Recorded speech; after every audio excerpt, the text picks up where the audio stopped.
الرحمن الرحیم نحمدہ ونصلی علی رسولہ الکریم اما بعد الصلاۃ والسلام علیک یا رسول اللہ الصلاۃ والسلام علیک یا حبیب اللہ وعلی آلک واصحابک یا رسول اللہ صلی اللہ تعالی وسلم۔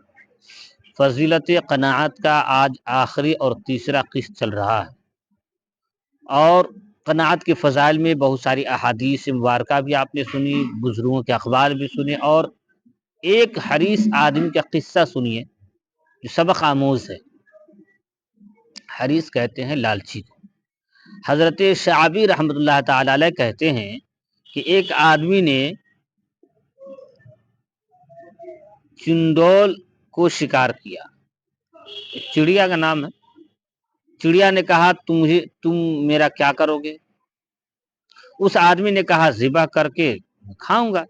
چڑیا نے کہا بخدا میرے کھانے سے تمہارا پیٹ نہیں بھرے گا۔ چڑیا نے کہا خدا کی قسم میرے کھانے سے تمہارا پیٹ نہیں بھرے گا۔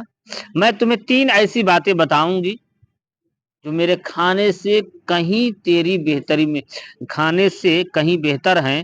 ایک تو میں تم کو قید کی حالت میں ہی بتا دوں گی، دوسری درخت پر بیٹھ کر، اور تیسری پہاڑ پر بیٹھ کر بتاؤں گی، ہے نا۔ یہ شرط لگائی چڑیا نے کہ تم مجھے کھاؤ گے کیوں؟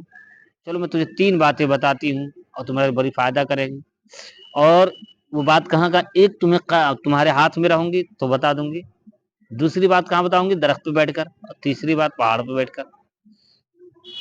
آدمی نے کہا چلو ٹھیک ہے، تو سوچا لالچی تھا، لالچی کو تو یہ ہوتا ہے نا، لالچی کا ٹھیک ہے چلو پہلی بات بتاؤ۔ چڑیا نے کہا یاد رکھو گزری بات پر افسوس نہ کرنا، پہلی نصیحت۔ اب جو ہی کہا آدمی نے اسے چھوڑ دیا، پہلی بات اسے قید میں کہہ دی، آدمی سے چھوڑ دیا۔ جب وہ درخت پر جا کر بیٹھ گئی تو آدمی نے کہا دوسری بات بتاؤ۔ چڑیا نے کہا ناممکن بات کو ممکن نہ سمجھنا، ناممکن بات کو ممکن نہ سمجھنا۔ پھر وہ اڑ کر پہاڑ پر جا بیٹھی اور کہنے لگی اے بد نصیب، اگر تم مجھے ذبح کر دیتا تو میرے پوٹے سے 20 مسقال کے 2 موتی نکلتے، 20 مسقال کے 2 موتی نکلتے۔ یہ سن کر وہ شخص افسوس سے اپنے اونٹ کاٹتے ہوئے کہنے لگا اب تیسری بات بتا دے۔ چڑیا بولی تم نے تو پہلی 2 باتیں بھلا دیا ہے، اب تیسری بات کس لیے پوچھتے ہو؟ میں نے تم سے کہا تھا کہ گزری ہوئی باتوں پر افسوس نہ کرنا، کیا؟ اور تم افسوس کر رہے ہو، پہلی 2 نصیحت تم نے بھلا دیا ہے، اب تیسری بات کیا کرنا؟ اور ناممکن چیز کو ممکن نہ سمجھنا، یہ 2 باتیں تم بھول گئے۔ اب میں تو اپنے گوشت، خون اور پروں سمیت بھی 20 مسقال کی نہیں، 20 مسقال موٹی رقم ہے، چہ جائے کہ میرے پوٹے میں 20 مسقال کے 2 موتی ہوں۔ یہ کہا اور وہ اڑ گئی۔ یہ انسان کی انتہائی حریص ہونے کی مثال ہے، کیونکہ وہ لالچی میں ناممکن کو ممکن سمجھتے ہوئے راہ حق سے بھٹک جاتا ہے۔ کیا مطلب؟ یعنی اس چڑیا نے، اس کہانی سے یہ حاصل نکلتا ہے، اس چڑیا نے سب سے پہلے تو اسے لالچ دی ہے نا، کہ تم مجھے چھوڑ دو اور میں تجھے 3 باتیں، ایک تمہیں قید خانے میں بتاؤں گی، دوسرا پیڑ پہ، تیسرا جو ہے پہاڑ پہ۔ اس نے سوچا کہ چلو چڑیا ہے، کچھ اچھی بات بتا، کچھ خزانہ بتا۔ پہلی بات تو کیا بولے؟ پہلی بات بولی اس کے چلو گزری ہوئی بات پر افسوس نہیں کرنا ہے تمہیں، اور ناممکن کو دوسری، جب چڑیا اڑ کے پیڑ پہ گئی تو کہا ناممکن کو ممکن نہیں سمجھنا ہے، اور جب وہی چڑیا پہاڑ پہ جاتی تو کہتی ہے کہ اگر تم مجھے ذبح کرتے تو میرے پیٹ میں 2 موتی تھے 20 مسقال کے، ہے نا۔ 20 مسقال جو ہے ایک عربی وزن ہے، سمجھ رہے نا، اور یہ عربی وزن ہے، اور اس وزن کو اگر آج کے دور میں اس کی پیمائش لی جائے تو آج کے دور جدید دور میں اس کی پیمائش جو ہے قریب وہی 10 گرام ایسی کچھ کا ایک مسقال ہوتا ہے، یا اس سے زائد کا ہو، بہرحال تو کہتے ہیں کہ وہ جو ہے 20 مسقال گئے۔ تو وہ آدمی افسوس کرنے لگا اپنے اونٹ کو، ظاہر سی بات کا بڑی افسوس، ہم چڑیا کو چھوڑ دیا، ذبح کر لیتے، گوشت بھی کھا لیتے، پھر کہا آپ تیسری بات بتا۔ بولا تیسری بات کیسے ہم تمہیں بتائیں؟ ارے پہلے تو 2 بات تو بھول چکا ہے، سب سے پہلی بات میں نے کہا کہ گزری بات پہ افسوس نہیں کرنا، جو بات گزر گئی اس پہ تم افسوس کیوں کرتے ہو؟ نام کو اب ظاہر سی بات، میں چڑیا ہوں اور میں اڑ گئی، تمہارے ہاتھ سے اڑ گئی، تو کیا یہ ممکن ہے کہ تمہارے ہاتھ میں لوٹ کے آؤں گی؟ یہ ناممکن بات ہے۔